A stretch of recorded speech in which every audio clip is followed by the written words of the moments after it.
Here now is Lisa Bell and Candace Campos with Florida Foodie. Sponsored by Light Orlando, delivering hope together. Hello and welcome back to Florida Foodie. I'm your host, Lisa Bell. And I'm the show's producer, Thomas Mates, in for Candace Campos. Today we're joined by a guest who's had his hand in growing two well-known Central Florida chains, and he's working on a third right now. He makes all of us hungry every single day. He founded Gringos, Locos, Tin and Taco, and his most recent restaurant, SoDough Square. And you brought some tasty treats with us today. We are so excited to welcome Rob Bair to Florida Foodie. Thank you so much. This is amazing. Thank you for having me. Well, we are glad to have you here. Now, we've talked about some of your well-known brands, Tin and Taco, Gringos, Locos. Tell us how you got started in the restaurant industry. It's a very long story. We've got time. I basically started working in a restaurant right outside of high school.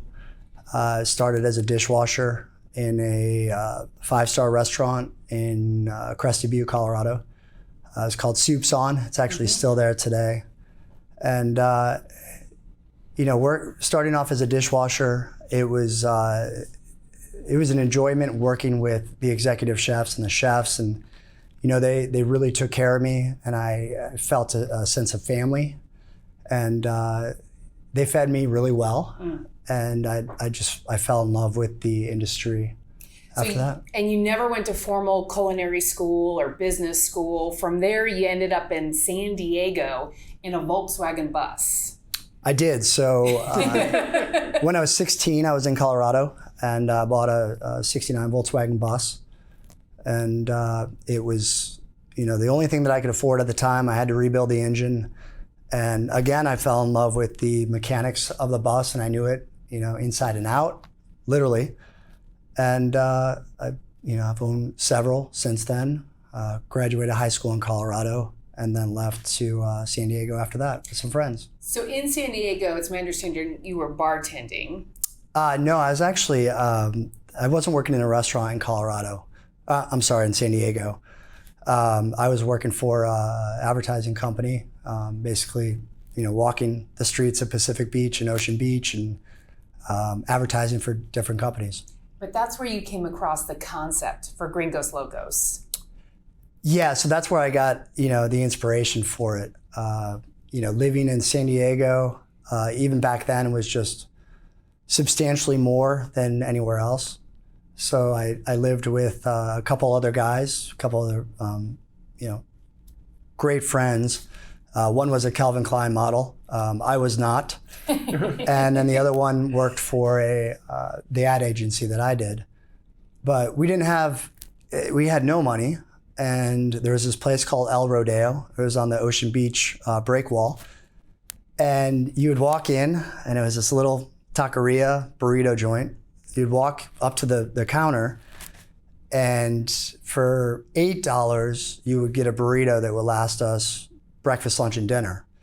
And the trick was you would throw $2 in the tip jar, and your burrito went from a 12-inch burrito to a 16-inch burrito. Okay. So that was what we did, and I lived off of burritos and Southern California tacos for a majority of the time there. And they were open late. And that's where, my brain started kicking when I was in Orlando, and I said, there's no late night option downtown Orlando outside of hot dogs and pizza, which was obviously nothing wrong with that. But I just thought that, a late night concept downtown Orlando would really kick off. And boy, did it ever. It did. Yes. It did. And then that led to Tin and Taco. Yep. So I branched off 2016. Came up with the concept of Tin and Taco. We opened in 2017, and the rest is history. So how did you go from tacos to pizzas? So I'm originally from the Detroit area.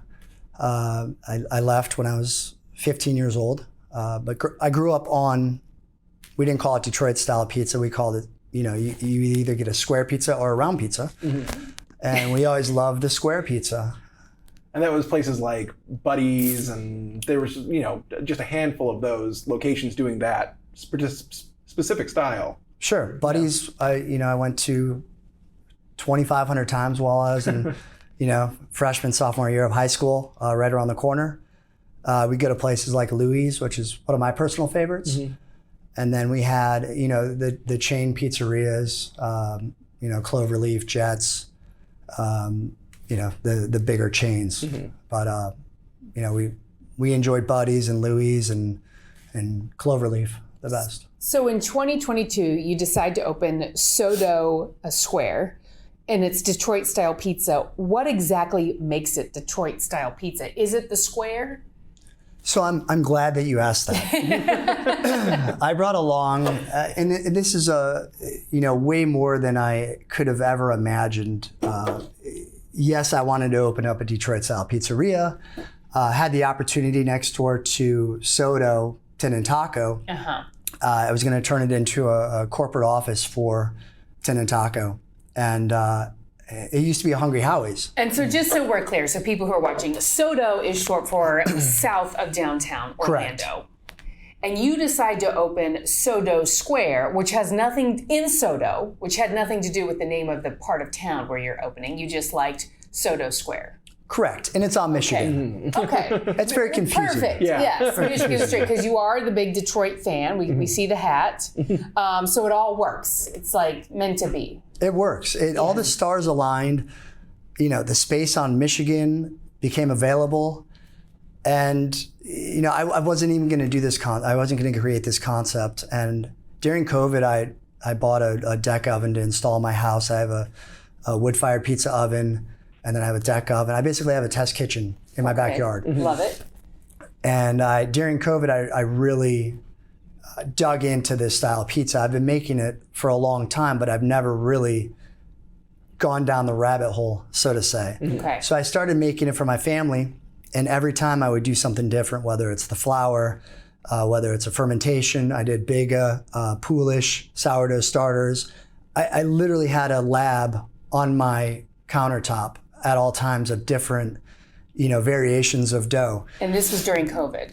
This is, the beginning of COVID. Did you also have a treadmill in said kitchen? Because I feel like when you're sampling all this pizza at your house, Yeah, it was a little heavy on the family. Okay. But did you have to have like an Excel sheet of just like the different variations and... I ate one slice, I have to walk 3 feet. Yes. No, you have to keep telling yourself that you're tasting and not eating. Okay. And I do a lot of tasting. Yes, that's good. This looks so delicious that I can see it would be hard to not eat the whole thing. But so you did lots of tasting. A lot of tasting, a lot of testing. I'll never forget the time that I brought it out to my wife. And she took a bite and she said, "Whatever you just did, stop right there. That's it. That's it." And I said, "What do you mean?" She's like, "It's perfect, from the frico, which I'll get into, the crumb, everything about it is absolutely perfect." And I've flown her up to Detroit several times. Mm-hmm. She's from Kissimmee, Florida. Okay. So I've flown her up and I've done the Detroit style pizza tour. Mm-hmm. And I said, "You have to be brutally honest with me. Yeah. How do I compare to other places?" And I asked her, because she is brutally honest, and I ask her sometimes, to dial it back, and she says, "Why?" Yeah. I'm gonna be so honest with you, and she's very honest. Yeah.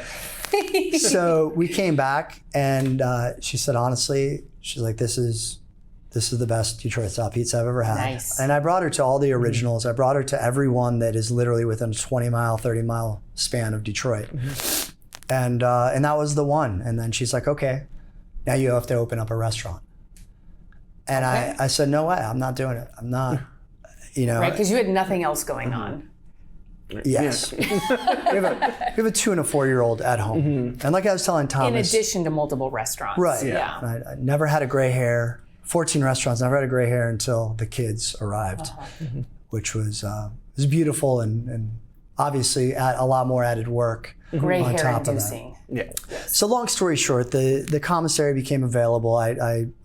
I took over the Hungry Howie's spot, and it was nice because it was all built out, and all I had to do is swap out the equipment that was, for me instead of Hungry Howie's. Mm-hmm. So yeah, I mean, if you want me to jump in. So yeah, what makes this Detroit style? Because obviously I call it the crust, but it looks very different than the round pizzas that we are accustomed to seeing. And you brought out these pans that I know are integral to Sure. the look and feel. So everybody talks about the blue steel pan, and these were originally intended. They were manufactured for automotive miscellaneous parts on the GM Ford Chrysler plant in Detroit. I instantly think pizza looking at that. Yeah. I do now. Yes. Yeah. They would collect the parts on it. And back in 1946, there was a gentleman named Gus Guerra that owned Buddy's Rendezvous on 6 Mile and Conant in Detroit. And he came across a surplus of pans. I guess they were no longer using them on the line. And he started creating a recipe that was similar to Sicilian, but a lot more unique in different characteristics of that. And this is what we use today, which is this pan, but run through the oven, and think of a cast iron. It's seasoned. So they come from Detroit or the Detroit area unseasoned. So if you were to get water on this right now, it'd be completely rusted. So we have to run it through our ovens, for several hours, build up the coat of seasoning so that they don't stick. The first Detroit style pizza I ever made, I put it in here and it ended up becoming just a complete mess and just scraping it out. And the seasoning of the pan, and you can not cut corners, but you can cheat a little bit. And they do sell Lloyd's pans. They sell different pans that are non-stick. And I have several Lloyd's pans at my house that I play with and I test. And I just didn't feel that I got the great results that I do from the traditional pans that they used back in the 40s. Although way more work and a lot more, we still have to season it every once in a while, every few months. I didn't want to jeopardize the quality of the product by going with a non-stick pan. So that in itself is, a lot of work, but at the end of the day, the results show, and it's just a beautiful golden base crust. So what goes into it? You were throwing out some terms earlier in terms of the ingredients and the crispiness that you get around the edges. What is in that secret sauce of yours? So it starts with the, I don't want to say star of the show, because I think everything on this pizza is part of the show. But one of the most unique things that sets this apart from other doughs, New York style. New York style pizza hydration level is in the 50s to 60s and can go up further than that, but normally it's in the 55% range. Neapolitan is usually higher. Detroit's in the 80s. So when you think of a 80% hydration dough, it's like a Laffy Taffy. So instantly it's very hard to work with. It's sticky. It doesn't really do what you want it to a lot of the times. So, being in a pan definitely helps it because you can control the shape of it and whatnot. With our flour, I also went down the rabbit hole. I went to, countless food expos, pizza expos, flew out to Vegas, California, Chicago, Detroit, Orlando, different food shows to try all of the flours that I could get my hands on. Usually high gluten. I settled for a 12% gluten flour, which a lot of the people making Detroit style pizza is a high gluten 14%. I've tried them all, and this one I just found to be perfect.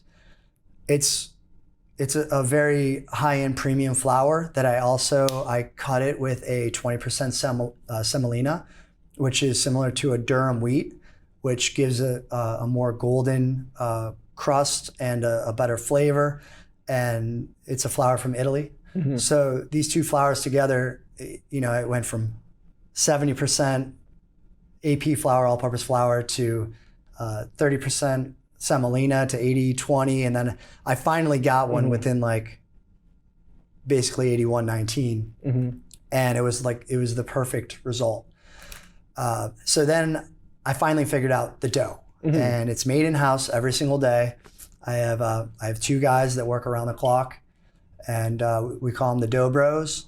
And we use it. Making dough. Yeah, we make dough. We have 5 mixers, all different kinds. I'm still playing with different mixers. I have a spiral mixer that is my favorite. I have a Hobart planetary mixer, which is just your basic hook. Yeah. And it's amazing how even something like a mixer can make a difference. Absolutely. Yeah. Absolutely. Yeah. I know you were saying before that like you have to also account for things like the weather and humidity and temperature, and It's very temperamental. There seems to be a lot more science and issues that go into this versus tacos. There is. And, and now I'm realizing this and not regretting it. Now that you're in it. This is what I nerd out on this. This is that's great. This is my life. I nerd out on it. And it's, even with Tin and Taco, you never stop learning. And I'm always questioning, what we're doing, why we're doing it, and is there a better way to do it? But yeah, like I said, the dough is made in house. We ferment it for 24 to 48 hours, which gives the yeast time to develop, and everything inside the dough is kind of formulating and creating this really magical flavor inside the dough. It's 80% hydration, so it's really light, it's airy, it looks like it would be a heavy pizza, and people pick it up and they're amazed by it.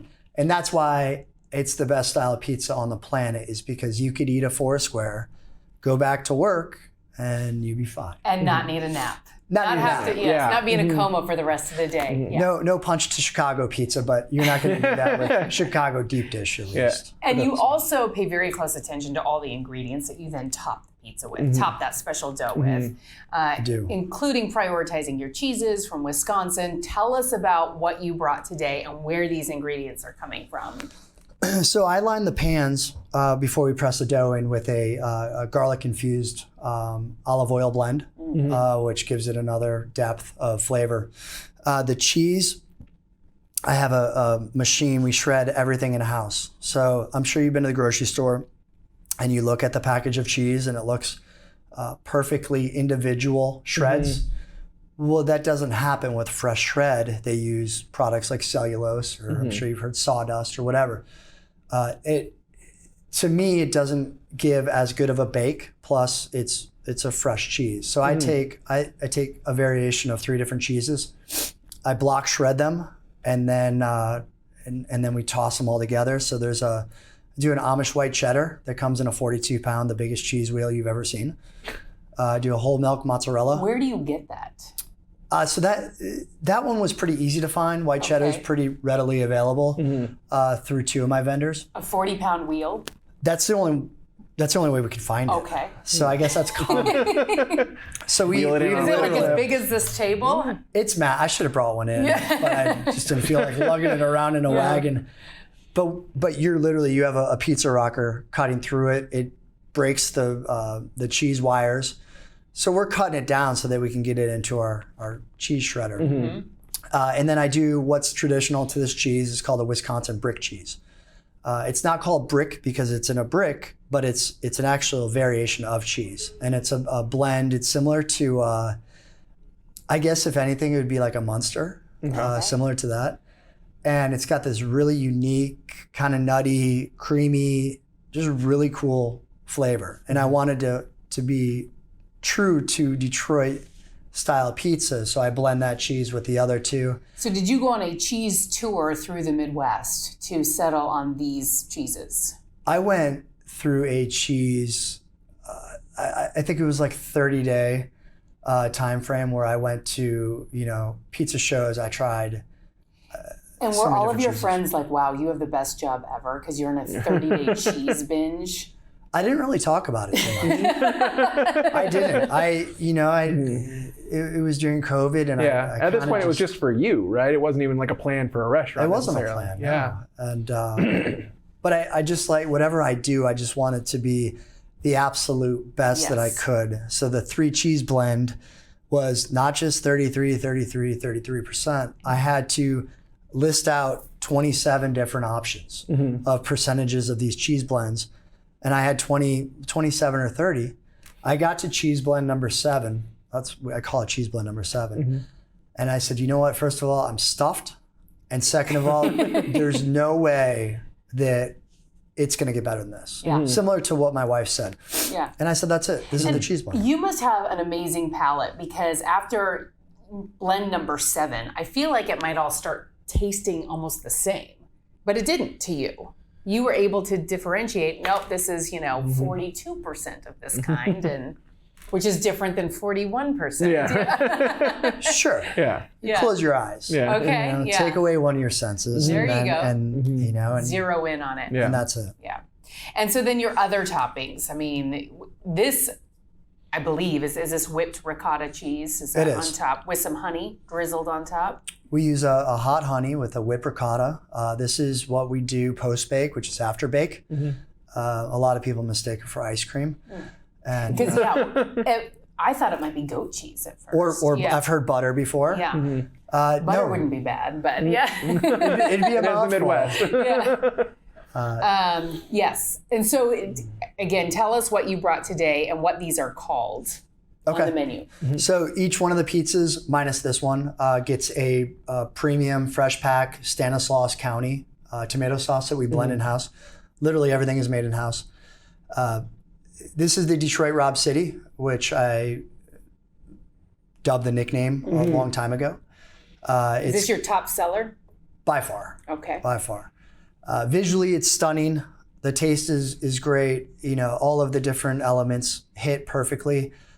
We have an Iso pepperoni, which is the natural casein cup and char pepperoni, which is literally the best pepperoni on the planet.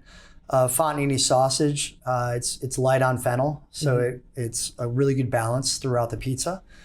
Whipped ricotta, it has the coolness, and then we drizzle hot honey on top of it. So, I advise all of my team to get the hot honey on top of the ricotta, so you get that sweet, the savory, the spicy, everything just blends together. I'm trying not to drool right now. I'm not stopping you. And Help so yourself. how did you come up with this recipe? So this was actually a World Cup pizza winner. And Jeff Smokovich, that owns Blue Pan Pizza in Denver, came up with these toppings. So I met Jeff out in Vegas at the Pizza Expo, and he was doing a seminar. And I went up to him after, he was actually, I'm sorry, I met him at a bar afterwards, and we started talking. And I said, I would never do something without your, blessing. But would you mind if I recreate it with my own recipe, and produce it and introduce it to Orlando, Florida? And he's one of the nicest guys you'll ever meet. He's just a great guy all around. And he goes, I'd love for you to, absolutely. Awesome. So I got his blessing on that. Literally the World Cup winner of the Pizza Olympics, and there is such a thing. Yeah. There is such a thing. Yeah. Okay. And then what do we have here? So this, I just wanted to bring a traditional Detroit style pizza with pepperoni.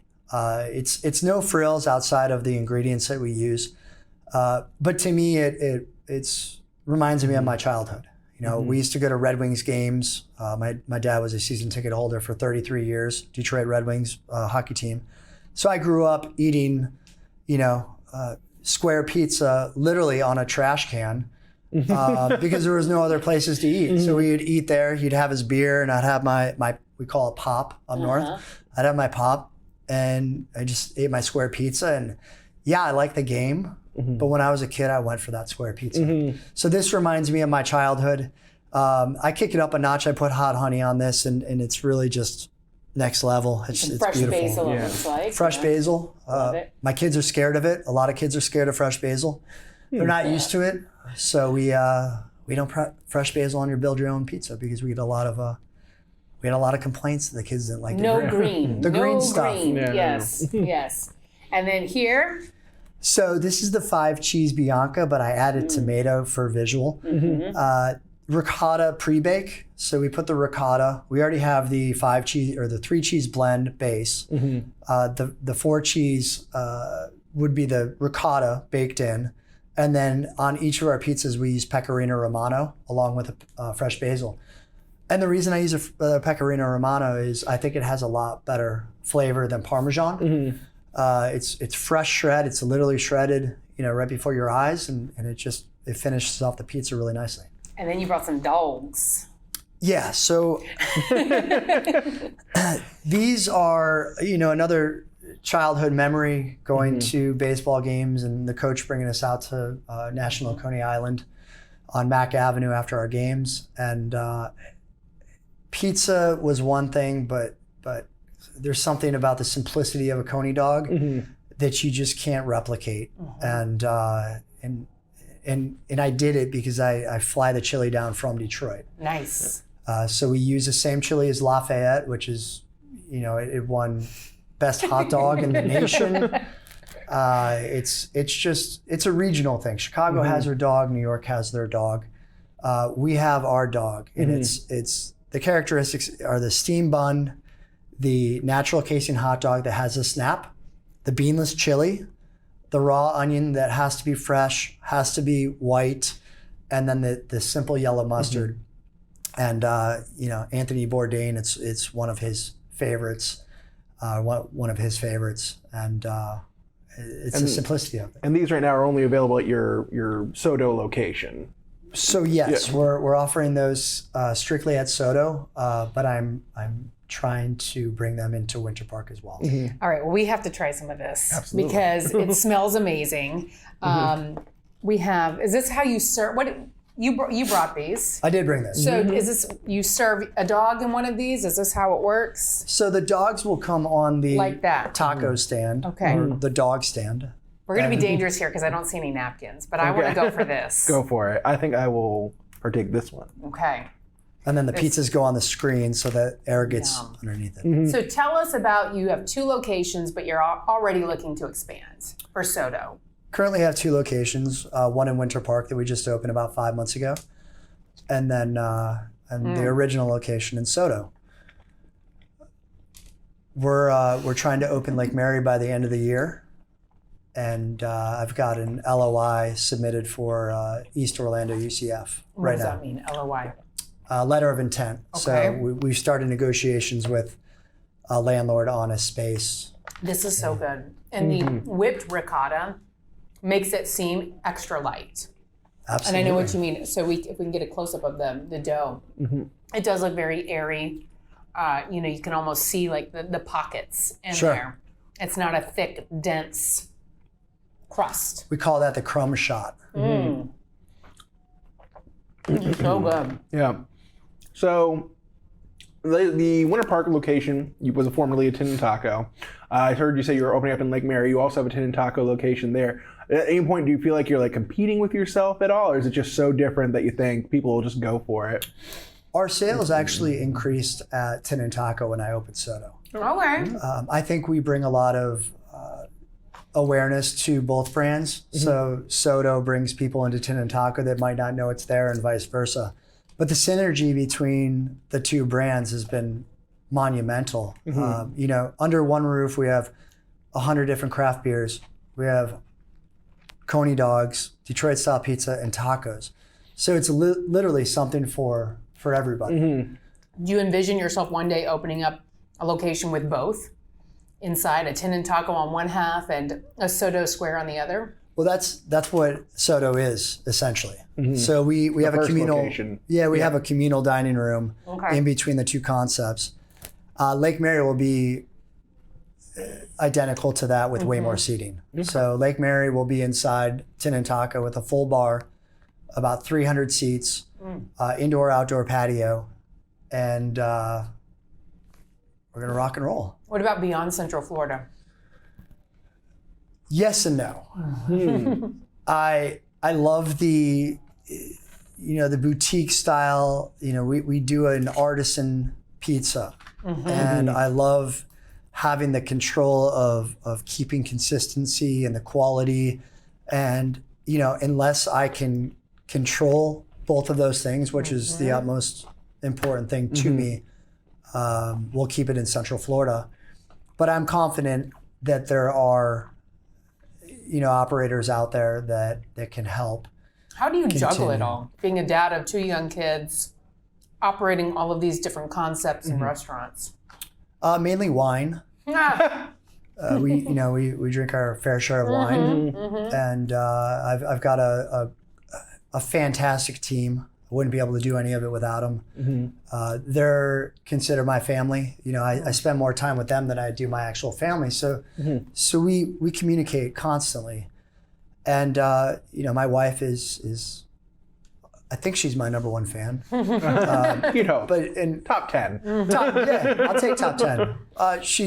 She has my back, and she's my best friend, and she's there to support me, and she helps me out with the kids while I'm out slinging pizzas and tacos and going to expos. Yeah, I have to imagine with all these businesses, you actually do have to spend a fair amount of time yourself in the kitchen these days. Still, I'm always doing something for the business, whether it's at home, whether it's on site. Whether whatever it is, I'm only there to make it better and consistent. This honey is definitely the sweet sauce. It is off the chain. This is so delicious. I've never had a Detroit style pizza before, so this is wonderful. Yeah, and I'm sad about the next time I try one because I feel like it's not going to be as good. Thank you so much, Rob Bair, for joining us today on Florida Foodie. This was fantastic. Delicious. And can't wait to come and visit you again soon. Awesome. Well, thank you very much for having me, and appreciate it. Thank you. Thank you. Thank you for listening to Florida Foodie. We'd also like to thank our guest, Rob Bair. You can find his businesses online at tinandtaco.com and SoDoughSquare.com. You can also find them on Facebook and Instagram. Be sure to follow Lisa Bell online. Search Lisa Bell News on Facebook and Instagram. You can also find Candace Campos on social media. On Facebook, search Candace Campos News 6, and on Instagram, search Candace Campos WKMG. Also, a big thank you to our technical producers, Derek Mosier and Ryan Haley, and our director, Joe Grennan. I'm the show's producer, Thomas Mates. Please take the time to rate and review us on Apple Podcasts and Spotify or wherever you stream podcasts. And you can find videos of all of our podcasts on clickorlando.com. And on YouTube, just search for Florida Foodie.